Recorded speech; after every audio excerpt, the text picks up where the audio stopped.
mbokk yeeg xarit yu ñuy teewlu ci iRadio ak ci ITV ñu ngi leen di nuyu bu baax di leen ziar te amaat mbégte ànd ak yéen ci ganu matinal bi souhaité leen avant tout une très bonne semaine ci semaine bu bees bi ñuy dugg tey ganu matinal bi premier numéro de la semaine ñu amaat mbégte dalal Ngouda Sall di coordonnateur départemental taxawu Sénégal Kër Massar. alors ñu war a waxtaanee li nga xamante ni moom moo di actualité politique bi waaye également laalaale tuuti ci wàllu justice ndaxte xam ngeen ni kenn ci ñoom di Barthélémy Diaz maire bu Ndakaaru nekk également député à l'Assemblée nationale dina taxaw ci kanamu cour suprême ngir saytuwaat li nga xamante ni moom moo di l'affaire Ndiaga Diouf depuis 2011 mu nekk feuilleton judiciaire boo xamante ne bu yàgg la lan moo ci seen attente waaye également risque yi nga xamante ni ñu ngi ko ciy wax yan leeral lañ ci mën a indi taxawaayu Khalifa Ababacar Sall ginnaaw bi dépôt dossier candidature ñeer présidentielle bu 2024 fan lañ ci toll ñu ngi woon également ci ay tournée yooyu également ana lan lañ ci mën a jàpp ak livre bi nga xamante ni Moussa Taye bind na ko ci Khalifa Ababacar Sall muy homme d'état noonee la ko tuddee donc point yu bëri yoo xamante ni bëgg nañ ci ñëw ak Ngouda Sall ñu lay nuyu bu baax amaan mbégte dalal la ci suñu plateau. waaw Mouhamed di la nuyu mbégte mi aussi ci ñun la ñëwaat fi waxtaan ak yéen jàkkaarloog seen téléspectateur ci ITV ak seeni auditeurs sur la 90.3. alors ñu tàmbalee ak mbiru Barthélémy Diaz gis nañ ni l'affaire Ndiaga Diouf ba léegi mbir mi daanaka jeexagul parce que gannaaw ba ñu ko àttee première instance daan ko mu dem appel ñu daanaat ko mu dem ci li nga xamante ni moom la ñuy tuddee ultime recours ci cour suprême ngir mën a casser verdict bi nga xamante ni joxe nañu ko lan mooy ban gis-gis nga am parce que d'abord mbir mi yàgg na c'est depuis 2011. Effectivement, le 22 décembre 2011 au niveau de la cour suprême cette affaire va être jugée le 22 décembre 2023. Ça fera exactement 12 ans jour pour jour. De repère symbolique kon. Symbolique. Donc en cette matinée de 22 décembre donc 2011 Barthélémy Diaz këram la nekkoon di ndekki di préparer pour ñëw ci maireem en tant que maire de Mermoz Sacré-Cœur ñu woo ko ne am na 4 pick-up plein de nervis yu ñëw foofu donc pour attaquer la mairie de Mermoz Sacré-Cœur. Donc lui il était venu ak ñi nga xam ne moom la àndal effectivement il avait pris le soin d'appeler la police. Le commissaire même était venu Mbaye Seye yàlla na ko yàlla yërëm qui entre-temps est décédé mais n'a pas pu donc dissuader ces nervis-là donc li ñu bëggoon def. Donc ce jour-là il y avait que 2 possibilités soit quand même Barthélémy Diaz ñooñu li leen taxoon a jóg ñu def ko et que je crois que bu boobaa la place qui est devant la mairie va s'appeler place Barthélémy Diaz parce qu'il allait être un martyr ou quand même il allait se défendre parce que effectivement la police avait décidé de ne pas du tout en tout cas faire son travail parce que il faut ñu delluwaat sur un contexte politique qui était très tendu parce que dañ doon jëm ci ay élections mais may fàttali ni bi loolu amee Barthélémy Diaz c'est lui-même qui s'est rendu à la police. Beaucoup disent parce que il fallait avoir des garanties parce que ñu bëri quand même bëggoon nañ ñu am intervention et que peut-être que sax ñu jël bakkanam mais c'est lui avec quand même c'est Khalifa Sall qui est allé le prendre quelque part et l'a conduit directement au commissariat central. Il s'est rendu lui-même, a donné lui-même son arme. Barthélémy Diaz bi Macky Sall faloo donc en 2012 aux législatives donc de juillet 2012 il l'a investi au niveau de la liste de Benno Bokk Yaakaar. Barthélémy Diaz député et donc Barthélémy Diaz obtient disons entre-temps une liberté provisoire avant les élections mais bi ñu demee ba xëy na divergence politique yi ñëw ci biir parti socialiste lui a choisi Barthélémy Diaz de cheminer avec Khalifa Ababacar Sall. Mais fàttali ni aussi à son temps Barthélémy Diaz avait eu des garanties claires que s'il n'était pas avec Khalifa Sall il allait garder disons son mandat de député à l'Assemblée. Il allait garder sa commune de Mermoz Sacré-Cœur et que certainement yeneen poste mënoon na ci topp. Il était même membre du bureau de l'Assemblée nationale. Bon, disons pour faire court que ni politique moo ko génne woon ci moo ko génnee kaso dugalaat ci situation yi mais politique waaw parce que il est important de rappeler ces faits parce que c'est lié au dossier bi nga xamante ne moom commencé na ak Khalifa Sall ci la ñu Benno Bokk Yaakaar demander la levée de son immunité parlementaire et aussi dans l'histoire ñu ngi ci 14e je crois législature dans l'histoire parlementaire du Sénégal Barthélémy Dias a été le premier député à voter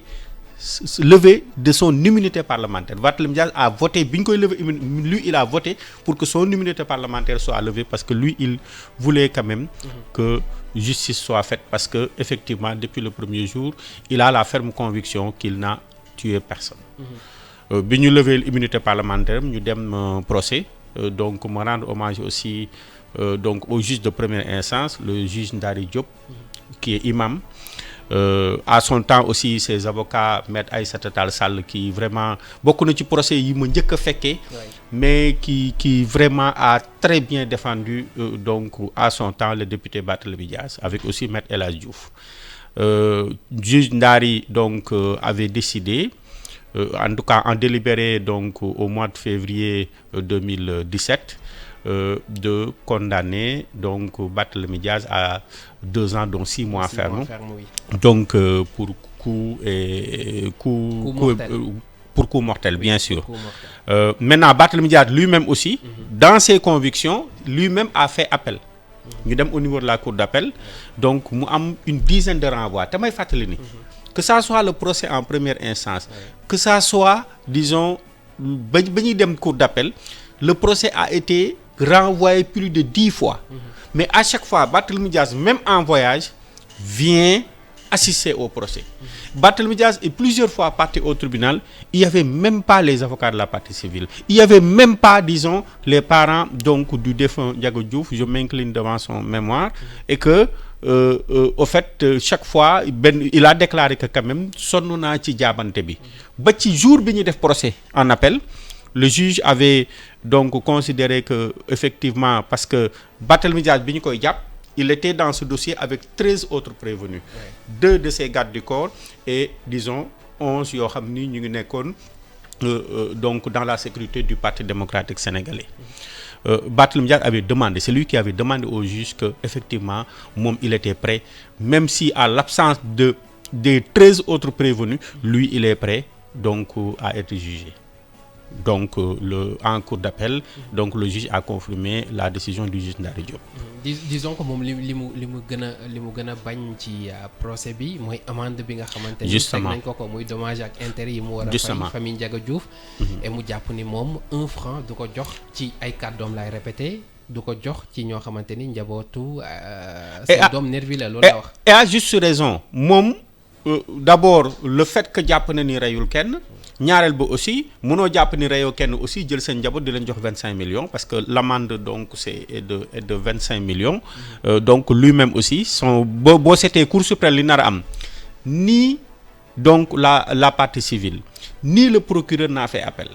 c'est-à-dire c'est pas le parquet général qui a fait appel pour ñu dem Cour suprême c'est pas la partie civile qui a fait appel c'est Barthélémy Dias qui a fait appel donc pour ñu dem donc sur cette partie-là loolu aussi il faut ñu koy rappeler parce que ñu bëri dañ ko jël ak surtout le contexte politique bi ñu nekk jàpp ni c'est la partie civile wala kon ñoom ñoo def mais Barthélémy Dias moom moo dem Cour suprême ngir ñu casser verdict bi ñu joxe première ak te si foofu may fàttali à mes amis donc parce que c'est mes amis donc nos amis donc surtout du passif parce que il faut dañuy tuddee mbir yi par des tours maa ngi gis ci réseaux sociaux yi gars yi def kii wéy Barthélémy Dias na ci kilifa yu wax na dem wuyu ju procès il doit répondre à la justice mais may fàttali ni les procès au niveau de la Cour suprême la Cour suprême ne juge pas des faits la Cour suprême s'assure de la conformité oui ou non par rapport disons au droit par rapport au code pénal par rapport au code de procédure pénale par rapport à la constitution par rapport aux lois par rapport même aux conventions et traités signés à l'international par le Sénégal conformément à l'article 98 de la constitution bu fekkee le jugement en première instance et en cour d'appel sont conformes à la loi. Donc la Cour suprême, le droit a été dit loolu la. Justement, la Cour suprême, c'est-à-dire que juge le jugement de première instance et le jugement en appel. Donc même si le prévenu, même si l'accusé part au tribunal, il est spectateur parce que au niveau de la Cour suprême, en fait, c'est une juridiction où c'est les avocats C'est-à-dire c'est les avocats qui prennent la parole. Même d'ailleurs, avant qu'un dossier soit en état au niveau de la Cour suprême, on demande aux avocats de rédiger des mémoires pour permettre, disons, à cette cour-là, donc qui siège en nombre impair, donc de pouvoir statuer sur un dossier. Donc, Moudem Mom Barthélémy Dias, que ses militants, ses amis, ses parents se mobilisent à la Cour suprême, ça ne change absolument rien du tout. Alors, et qu'il n'est pas dans l'obligation, lui, Barthélémy Dias, d'être là. Et que, Maï Fatelini aussi, quelqu'un qui, dans un dossier, était avec 13 autres prévenus et qui a été présent pendant une bonne décennie, parce que 12 ans sont passés, Barthélémy Dias, quand même, lui-même a envie de passer à autre chose. Parce que 12 ans, il y a un tribunal sur un dossier, et il a dit, et j'ai bien apprécié cette formule-là, que laissons les juges sereinement faire leur travail. Et que quelle que soit l'issue de ce procès, lui, en tout cas, il est prêt à l'accepter. Mais quand même, on doit lui reconnaître aussi le droit de ne pas accepter cette injustice qui lui est faite parce qu'il ne peut pas payer 25 millions à une personne pour qui lui il considère. Mais est-ce que de contradiction bu ne dina nanguli àttekat yi di dogal mais 1 franc du ko jox famille Ndiaga Diouf ça veut dire que ni ba tey day ŋànk fi mu ŋànk tey bu Cour suprême àndee ci ñaari dogal yi nga xamante ni première instance joxe nañ ko ak cour d'appel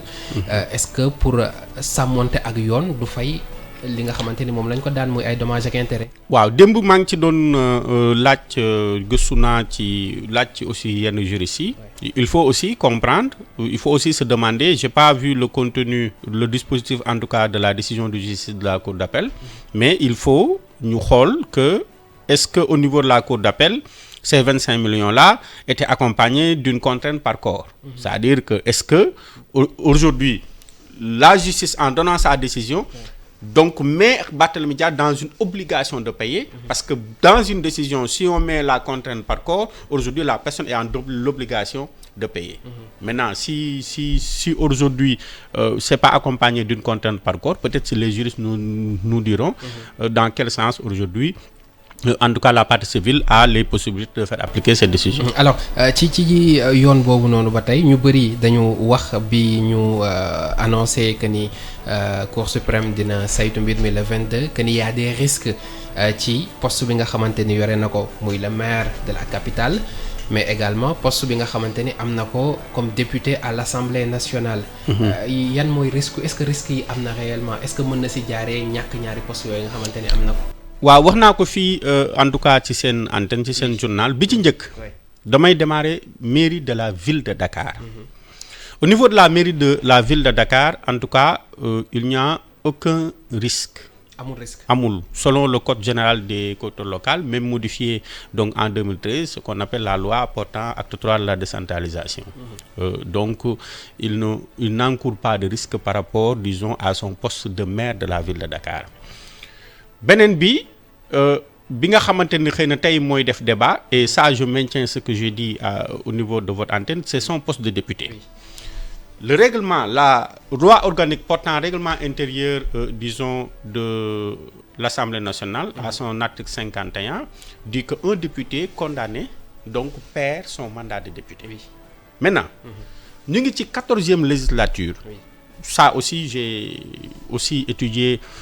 ci wàllu histoire parlementaire bi boo seetee dans l'histoire parlementaire du Sénégal seuls 2 députés lañu le ministre de la justice parce que pour qu'un député soit disons déchu de son mandat il faut que le ministre de la justice bind le président de l'Assemblée nationale le bureau se réunit donc pour entériner donc cette demande du ministère de la justice. Tey boo seetee ci histoire du Sénégal Alkali Cissé feu Alkali Cissé yàlla na ko yàlla yërëm moom le gouvernement de Abdoulaye Wade la ñu demandé woon ñu déchoir ko de son mandat parce que il était en détention au Maroc avant d'être extradé au niveau de l'Arabie Saoudite donc fa la mujj décédé. Donc il était dans l'impossibilité d'exercer son mandat de député. Beneen bi c'était quand même extrêmement politique Khalifa Ababacar Sall condamné était aussi dans les liens de la détention. Le ministre Ismaïla Madior Fall donc avait demandé à ce que l'Assemblée donc dindi son mandat de députés. Donc c'est que ces deux cas étaient donc des députés qui étaient dans l'impossibilité d'exercer, disons, leur mandat. Donc li nga xam ni mooy am si décision il y a, je ne pense pas, avec quand même cet esprit de vouloir décrisper donc l'atmosphère politique, et paradoxe, Aïssata Tall Sall qui était l'avocat de Barthélémy Diaz tey mooy ministre de la justice. Donc avec des convictions très fortes, elle est convaincue que aussi lui, Barthélémy Diaz, n'a rien fait. Je ne pense pas que c'est elle qui va rédiger un courrier pour demander que Barthélémy Diaz soit déchu de son mandat. Logique pour logique ngeen ko teg. Logique pour logique, mais aussi boo seetee ci histoire parlementaire damay wax ni les deux fois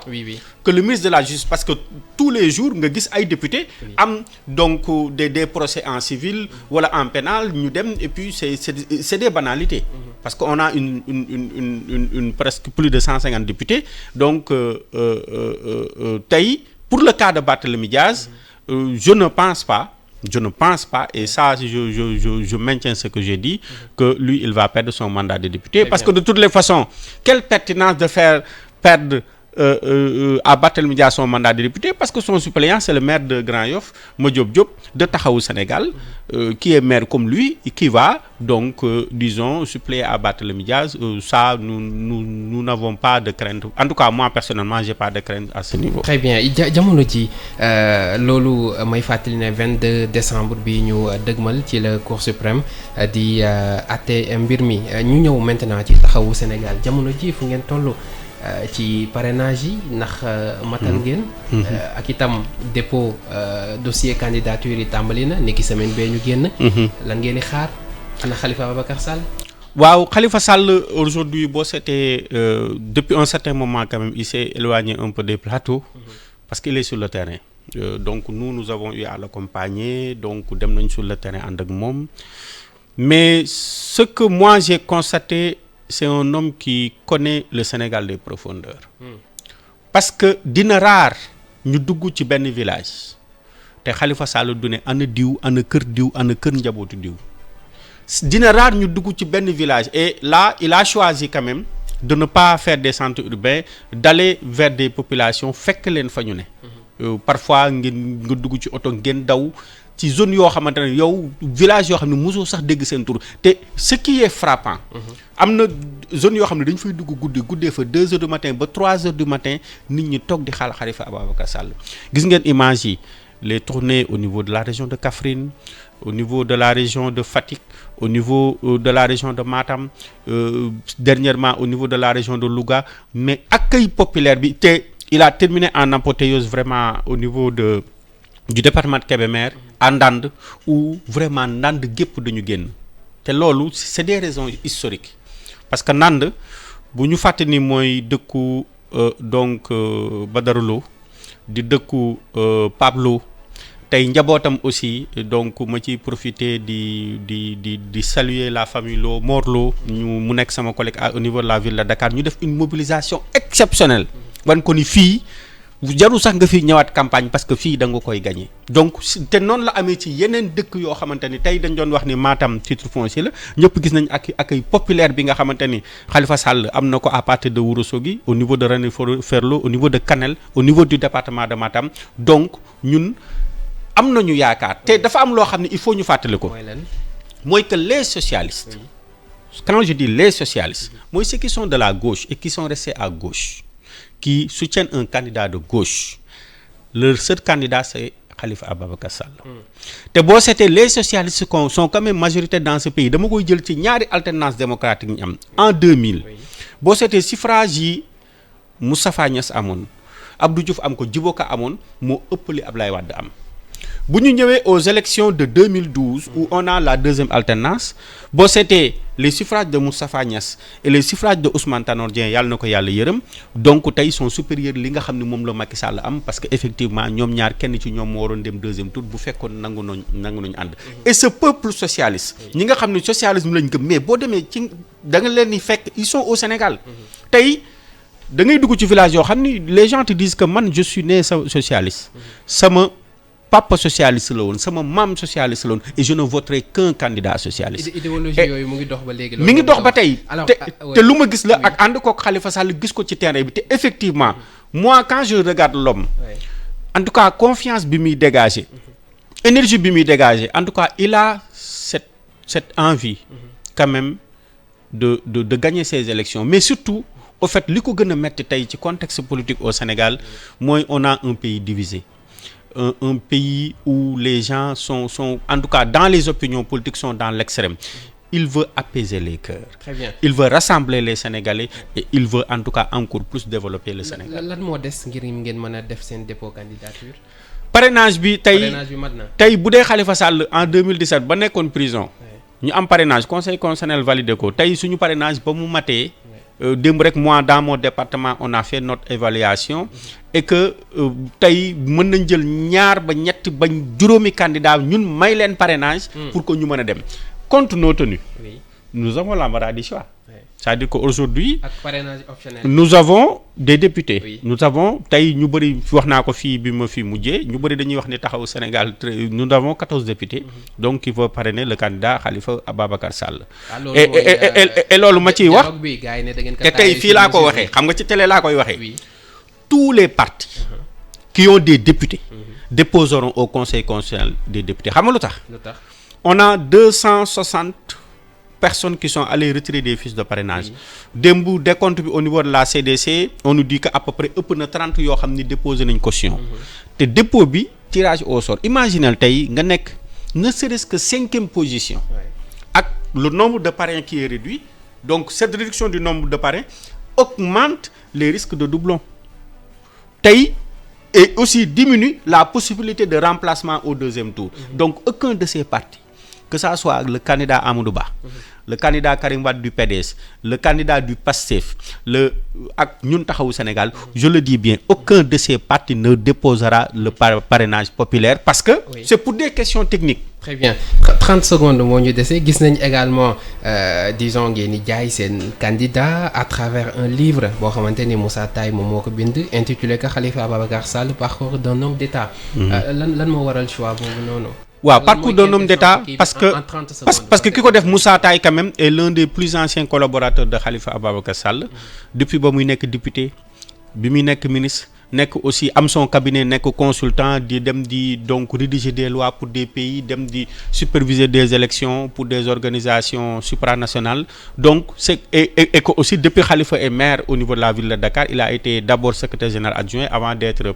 son conseiller politique aujourd'hui c'est le directeur de cabinet de Barthélémy Dias donc c'est ici tu trouveras difficilement une personne qui connaît mieux Khalifa Ababacar Sall donc l'objectif de ce livre c'est de montrer des facettes de la personnalité c'est-à-dire l'individu de la personnalité de Khalifa Sall